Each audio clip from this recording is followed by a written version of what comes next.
Toutes et à tous, j'espère vous retrouver, chers étudiants et étudiantes, en pleine forme. Aujourd'hui, dans cette séance, je vais consacrer cette séance plutôt pour vous montrer, pour vous proposer un exercice concernant le deuxième année baccalauréat. C'est un exercice en chimie, donc toujours dans le cadre de vous préparer au jour J de l'examen. Donc, pour ne pas trop parler, donc voilà, je vous laisse pour voir cet exercice-là. Il est devant vous, donc il est bien écrit. Donc il suffit de lire et de le relire convenablement pour répondre aux questions posées. Et puis bien sûr, en fin de compte, vous allez comparer vos réponses avec les miennes. Alors, les données se sont données à 25 degrés. Alors, on vous donne le produit ionique, on vous donne certains produits que vous devez, à mon avis, l'utiliser bien sûr, parce que chaque donnée, c'est pas donné comme ça au hasard, mais c'est pour vous en profiter bien sûr pour l'utiliser. On vous donne 10 à la puissance moins 0,52 égale à 0,3, 2,2 égale à 10 à la puissance 0,34, on vous donne le volume molaire. Alors on désire préparer une solution aqueuse S, de volume VS, d'acide chlorhydrique. Alors, entre parenthèses, c'est un acide fort. Alors ça, c'est un renseignement très intéressant, on va l'utiliser bien sûr. Donc, en dissolvant un volume HCl de chlorure d'hydrogène gazeux, il faut noter cela, dans l'eau. Alors, le pH de la solution, en fin de compte, était égal à 1,52. Alors, les questions, déterminer la concentration molaire de la solution, le volume VHL de HCl utilisé pour cette préparation. Ensuite, deuxième question, on prélève un volume V de 20 ml de la solution S, auquel on ajoute un volume VE d'eau distillée. La solution S' obtenue a un pH 2.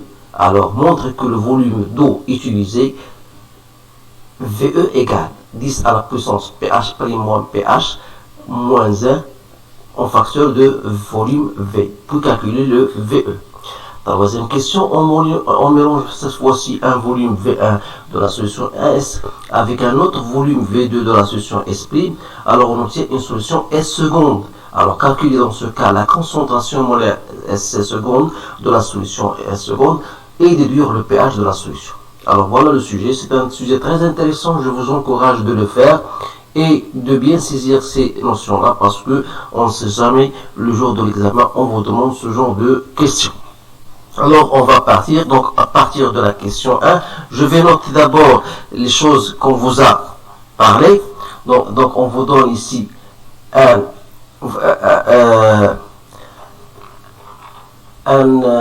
sais pas, une préparation, une solution S, on a dit de volume VS. Donc je vais noter ça. Donc voilà, et vous avez une volume VS, c'est-à-dire une solution, voilà, de volume VS égale à 200 ml de quoi? De HCl, considéré comme un acide fort. Alors, ce qu'on va faire, donc c'est-à-dire on a préparé cette solution en ajoutant de la Cl gazeux.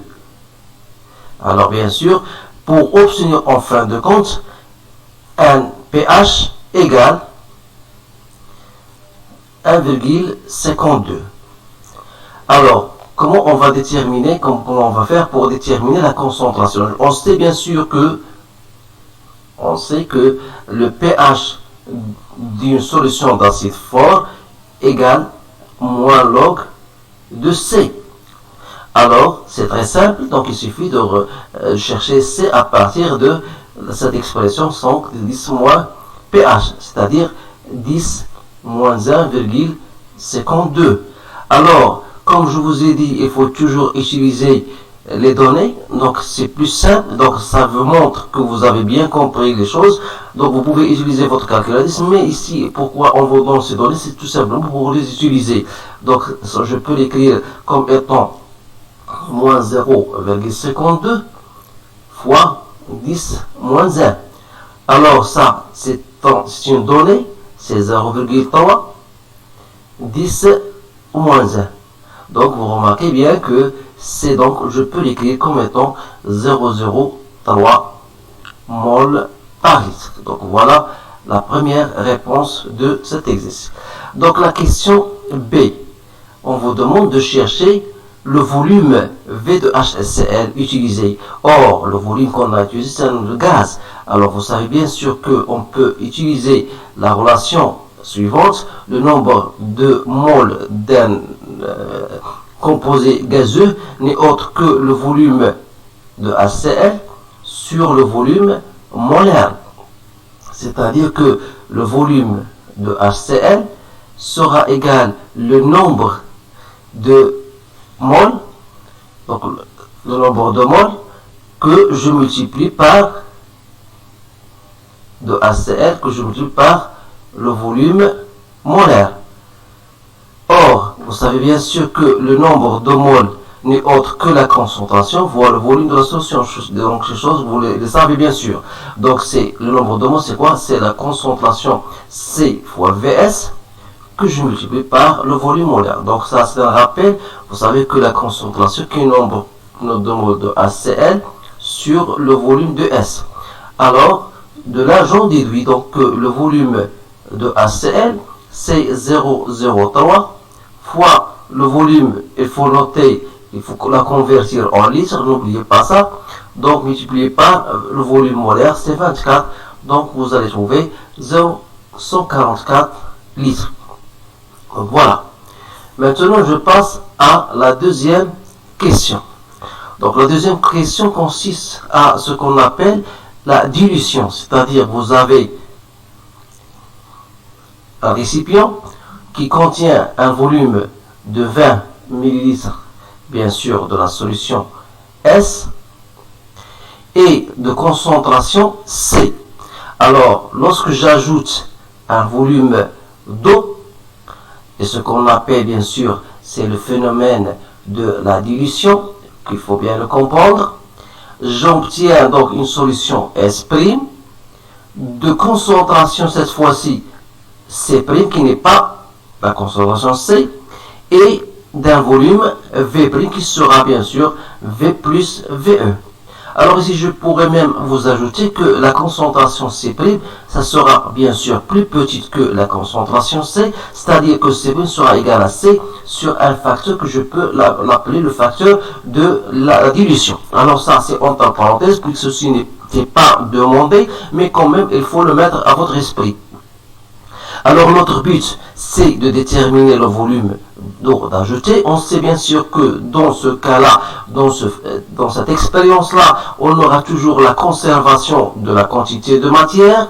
Donc le fait de la conservation de la matière, ou bien de la quantité de matière, comme vous voulez, c'est-à-dire on aura ici le nombre de moles qu'on a dans le début, c'est-à-dire CV, sera toujours égal à la quantité de matière qui est égale à C', V'.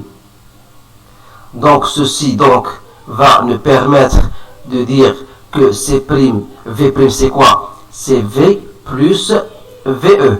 Alors notre but c'est de déterminer VE, donc je cherche d'abord un V plus VE, c'est-à-dire CV sur C'. Alors c'est-à-dire que VE, c'est V sur C' moins V. Donc, c'est-à-dire que je peux mettre un V en facteur. Donc, ça me donne C sur C' moins 1. Alors, sachant que le pH de la solution de concentration C est égal à moins log de C, et que après dilution, on aura un pH', c'est-à-dire égal à moins log de C', c'est-à-dire que C', ou bien plutôt C, c'est 10 moins pH, et C', c'est 10 à la puissance moins pH'. Alors, cela veut dire que VE dans ce cas sera égal à C sur C'. Alors, C sur C', vous remarquez bien sûr que c'est 10 à la puissance moins pH sur 10 à la puissance moins pH' moins 1. Donc, soit en fin de compte, VE égale, n'oubliez pas qu'on a ici 1 fois V, bien sûr. Donc, c'est-à-dire c'est V, 10 moins pH, donc on aura 10 à la puissance pH' moins pH moins 1. Bien sûr, vous savez bien sûr que A à la puissance m sur A à la puissance n, c'est A à la puissance m moins n. Donc, c'est des choses, vous devez le savoir. Donc, voilà votre expression finale du volume d'eau qu'on doit verser. Alors, pour le calcul, bien sûr, le calcul c'est simple. C'est-à-dire, vous allez remplacer. Donc, on aura VE égale 10 à la puissance pH'2 moins 1,52 moins 1 fois le volume que j'ai, c'est-à-dire 20 millilitres. Alors là, je tiens donc le volume, bien sûr, est égal à 40 millilitres. Voilà. Troisième question. On a maintenant un mélange de deux volumes. C'est-à-dire, on a un volume V1 égal à 30 millilitres de la solution S qu'on mélange avec un autre volume V2 qui est égal à 20 millilitres d'une autre solution S'.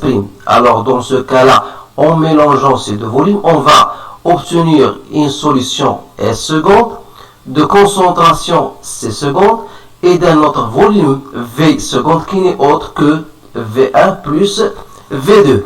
Alors, comment on va chercher cette concentration? La première question, c'est de chercher la concentration C seconde.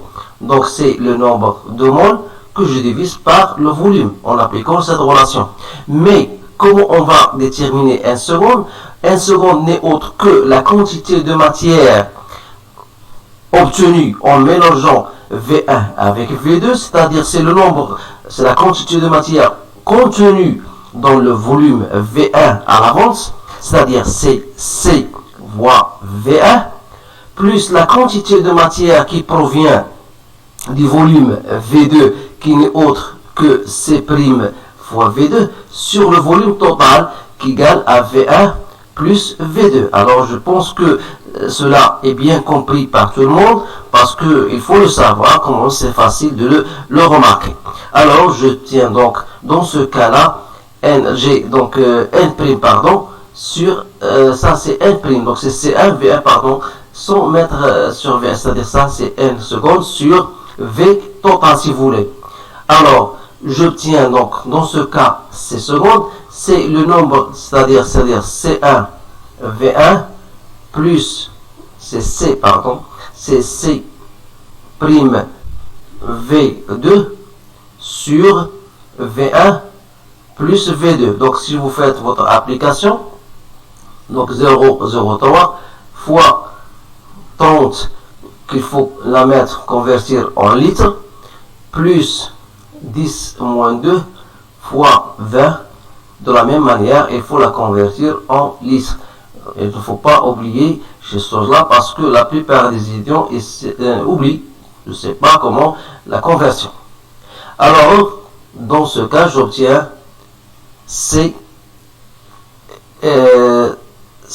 secondes. Donc voilà, parce que la question, pour me revenir, si je n'oublie pas une question, donc on va déterminer la concentration, puis déterminer le pH. C'est bien ça. Donc c'est bien ça. Donc on va tout simplement ici répondre à cette question. Donc c'est-à-dire que C seconde égale à 0,022.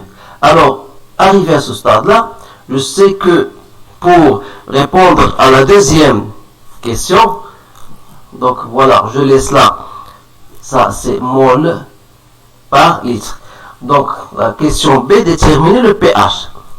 Alors pour déterminer le pH, donc vous savez, j'ai trouvé donc C' égale à 0,022, bien sûr toujours mol par litre, donc c'est-à-dire c'est 2,2 10 moins 2.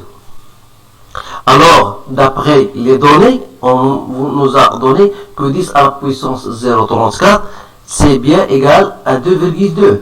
Donc, je peux remplacer 2,2 par 10 à la puissance 0,34 fois 10 moins 2, c'est-à-dire 10 à la puissance moins 1,66, que je sais que la concentration n'est autre que la concentration de H3 ou plus, c'est-à-dire 10 à la puissance moins pH. Alors, par analogie, on va donc déduire que le pH n'est autre que 1,66. Alors, voilà la réponse à cette question. J'espère que cette explication vous a été utile. Donc, essayez de le refaire cet exercice pour bien saisir ces notions-là qui sont très intéressantes. Alors, n'oubliez pas de partager cette vidéo-là avec vos collègues pour que tout le monde puisse bien sûr comprendre. Essayez bien sûr, j'attends toujours de vous vos commentaires, j'attends bien sûr vos likes, etc. Donc, essayez bien sûr de nous encourager pour vous être utile dans les prochaines séances. Alors, je vous remercie de votre attention, je vous souhaite toujours une bonne chance et je vous dis à bientôt.